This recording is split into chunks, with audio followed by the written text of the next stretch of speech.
Assalamualaikum warahmatullahi wabarakatuh.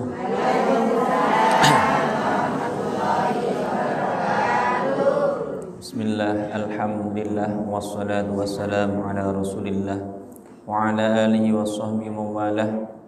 Allahumma salli ala sayyidina Muhammadin al-fatihi lima awliqa wal khatimi lima sabaqa nasiril haqqi bil haqq wal hadi ila siratikal mustaqim wa ala alihi wa sahbihi haqqa qadrihi miqdaril azim. Amma ba'du. Hadratul mudaramin, para alim ulama, para tokoh masyarakat, para kiai, para asatidah, para ibu-ibu muslimat yang kami hormati dan kami muliakan, khususnya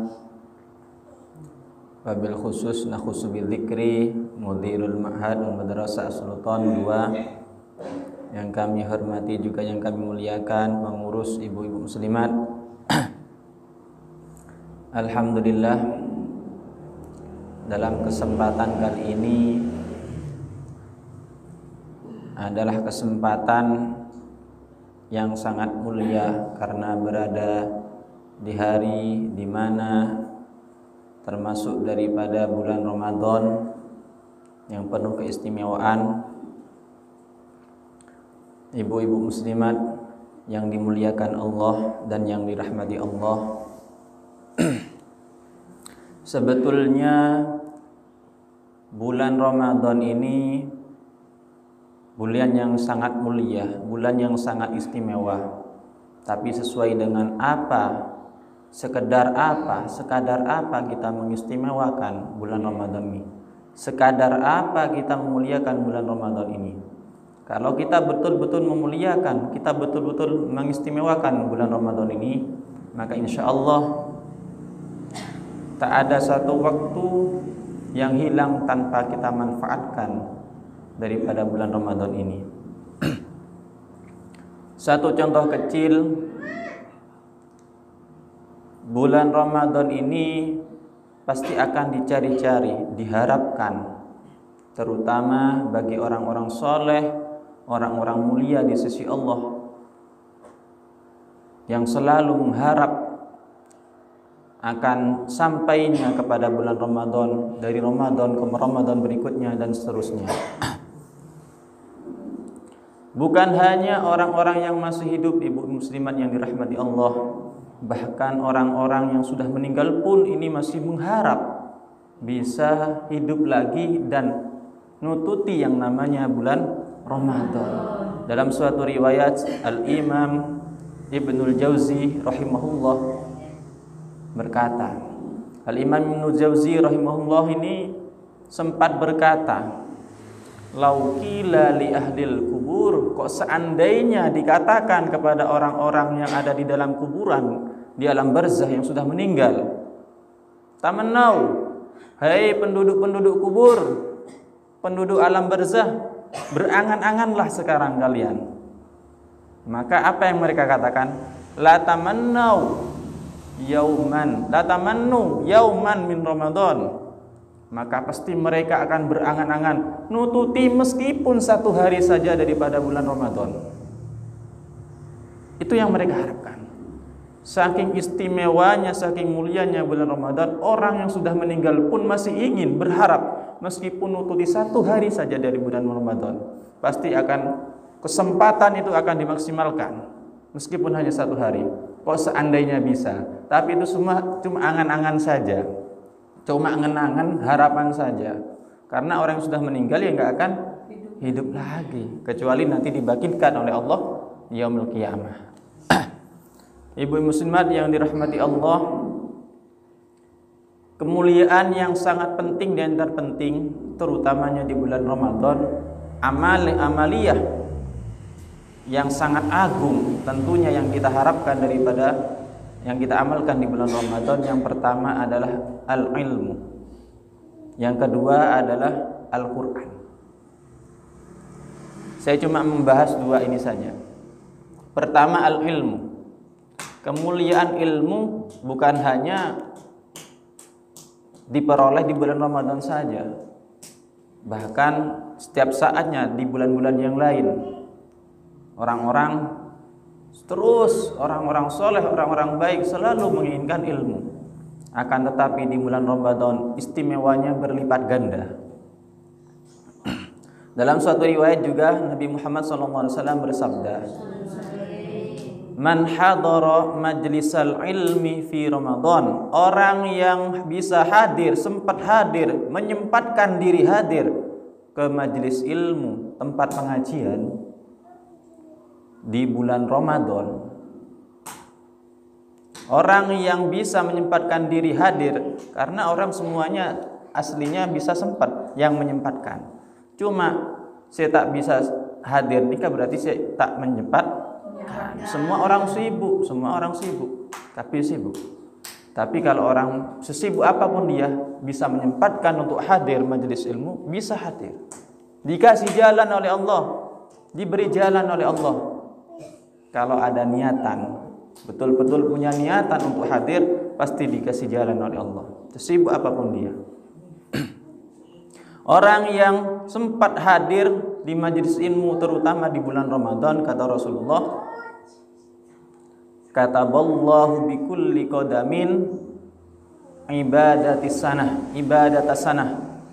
Maka Allah catat, katanya Nabi, maka Allah catat bagi dia setiap langkahnya, qadam, setiap langkah kakinya, telapak kaki, setiap langkahnya itu dicatat oleh Allah dari rumahnya menuju ke tempat ilmu ibadah 1 tahun. Setiap langkahnya. Berapa langkah kita dari rumah menuju ke tempat ilmu? Berapa langkah kita dari rumah menuju ke tempat pengajian? Berapa langkah kita dari rumah menuju ke majelis muslimat, mendengarkan majelis ilmu, mendengarkan pengajian? Itu semua setiap langkahnya dihitung ibadah 1 tahun. Saking mulianya ilmu yang didapat di bulan Ramadan. Makanya banyak di mana-mana, bahkan di pesantren-pesantren, meskipun santrinya pulang, kiai-kiainya, asatid-asatidnya, ustadz-ustadznya itu tetap mengadakan pengajian kitab, hataman kitab ini, hataman kitab ini. Ada yang sisa-sisa santri yang tidak pulang ikut ngaji. Selain itu dari masyarakat terdekat. Di pesantren-pesantren besar seperti itu, tetap yang namanya ilmu itu gak putus. Kalau Ramadan pulang, santri-santri berarti sudah libur ngajinya. Tidak.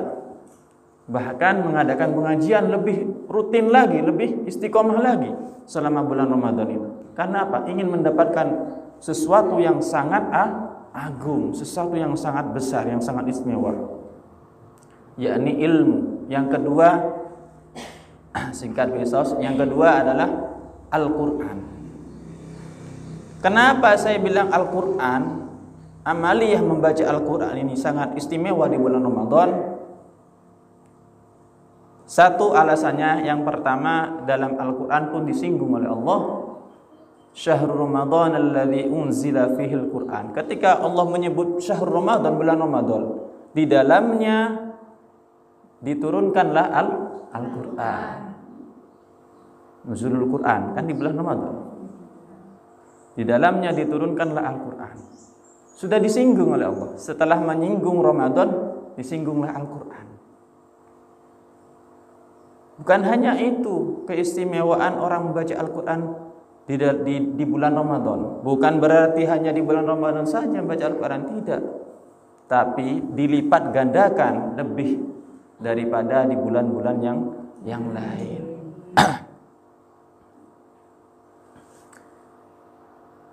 Dalam riwayat yang lain juga Nabi pernah bersabda, Al-jannatu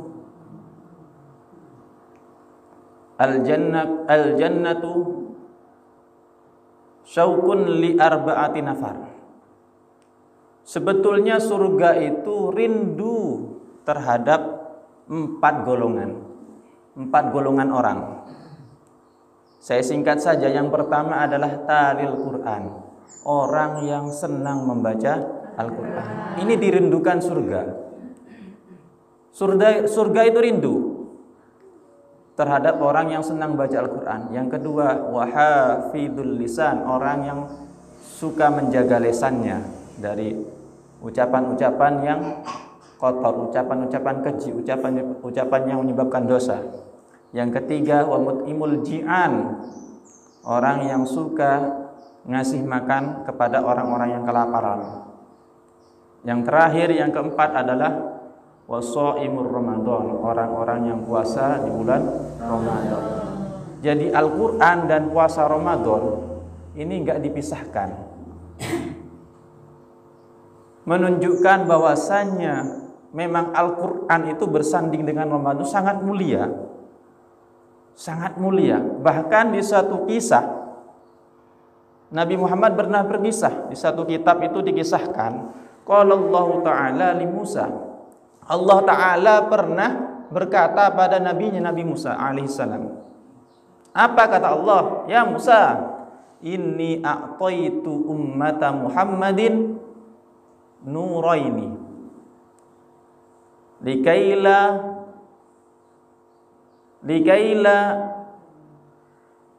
yadurrahum zulmatan. Wahai Musa, saya memberi umatnya Nabi Muhammad dua cahaya, supaya nanti dua kegelapan tidak membahayakan umat Nabi Muhammad. Saya memberi dua cahaya kepada umatnya Nabi Muhammad, khusus umatnya Nabi Muhammad. Nabi Musa ini kan cemburu, iri. Kenapa yang diistimewakan hanya umat Nabi Muhammad saja, kok umatku enggak diistimewakan juga oleh Allah? Cemburu, sering cemburu Nabi Musa. Dan nabi-nabi yang lain pun juga cemburu sebetulnya dengan umat Nabi Muhammad, karena diistimewakan penuh umat Nabi Muhammad.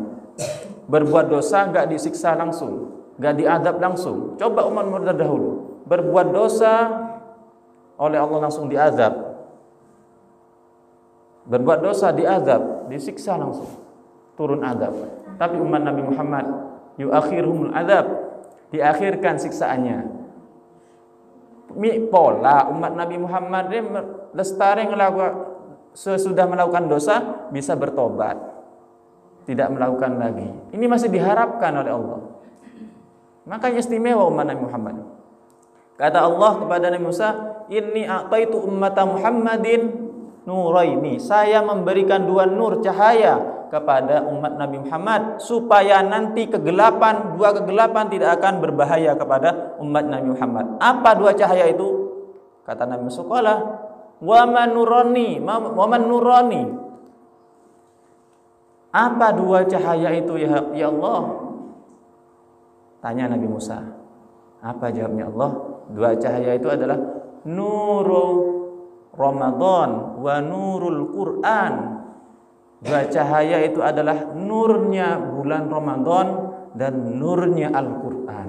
Ternyata Allah tetap menyinggung dua, yaitu Ramadan dan Al-Quran. Masih timbul tanya Nabi Musa, wa madul matani, apa terus dua kegelapan yang tidak akan pernah bisa membahayakan umat Nabi Muhammad yang mempunyai dua nur cahaya itu? Apa kata Allah? Zulmatul qabri wa zulmatul qiyamah. Katanya Allah. Jadi ada yang namanya nanti itu kegelapan di alam barzah, di kubur, di alam kubur, alam barzah. Itu gelap, sobung cahaya, gak ada lampu, kecuali tadi yang mempunyai dua nur, maka tidak akan terkena kegelapan itu. Tidak akan berbahaya kegelapan itu, bahkan terang karena dua nur cahaya itu. Yang pertama nur Ramadan, orang yang puasa di bulan Ramadan, mengistimewakan Ramadan, senang dengan Ramadan, ingin terus sampai ke Ramadan berikutnya. Yang kedua adalah nurul Quran, orang yang senang membaca Al-Quran. Maka nanti di alam barzah, di alam kubur, tidak akan pernah dia gelap, tidak akan pernah dia mendapatkan kegelapan, bahkan terang. Di alam barzah ini kan indah, gak seperti malam hari di kuburan, tapi indah, sangat terang. Karena terangnya apa? Terangnya Al-Quran dan terangnya bulan Ramadan. Yang kedua, kegelapan apa? Zulmatul qiyamah, di hari kiamat nanti juga akan gelap. gelap, apalagi di neraka. Di sirat pun gelap. Orang melintasi siratal mustaqim gelap, gak ada cahaya, kecuali kata Allah dia mempunyai dua nur, nurul Ramadan wa nurul Quran. Nurnya bulan Ramadan, dia puasa di bulan Ramadan, mengindahkan bulan Ramadan, mengistimewakan bulan Ramadan, memuliakan bulan Ramadan. Dan yang kedua adalah nur Quran, dia orang yang istiqomah membaca Al-Quran, senang dengan Al-Quran, cinta dengan Al-Quran. Bukti daripada cinta dengan Al-Quran, dia senang membaca Al-Quran. Maka nanti diselamatkan oleh Allah dari yang namanya dua kegelapan ini. Mudah-mudahan kita semua diselamatkan oleh Allah. Jadikan orang yang beruntung di dunia, orang yang beruntung di akhirat. Mudah-mudahan kita mendapat nurnya Allah, nur dua, yaitu nurul Quran dan nurul Ramadan. Mudah-mudahan kita termasuk orang yang memuliakan Ramadan dan kita termasuk orang-orang yang senang membaca Al-Quran. Amin Allahumma amin. Mudah-mudahan sedikit ini bisa bermanfaat untuk ibu muslimat yang dirahmati Allah. Kami mohon maaf kurang lebihnya. Kami mohon maaf yang sebesar-besarnya. Akhiran minni summa assalamualaikum warahmatullahi wabarakatuh.